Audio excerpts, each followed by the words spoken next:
মিনিটের জন্য মেনে নিতে পারে না। অনতি বিলম্বে এই নারীকে প্রত্যাহার করতে হবে।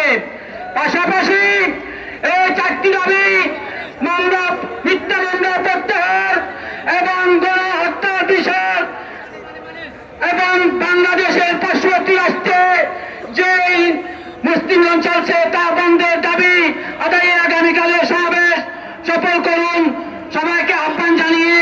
পাশাপাশি গত 2 দিন আগে রামপুরা একজন ইমাম সাহেব শেখুল ইসলামকে গুম করা হয়েছে, কোনো হাদিস পাওয়া যায়নি।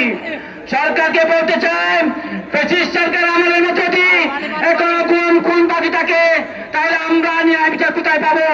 অনতি বিলম্বে সংশ্লিষ্ট ইমামের মুক্তির সন্ধান দিন, না হয় আপনার উপর হতাশ হবে। হেফাজত ইসলাম জিন্দাবাদ, হেফাজত ইসলাম জিন্দাবাদ। আগামী সমাবেশ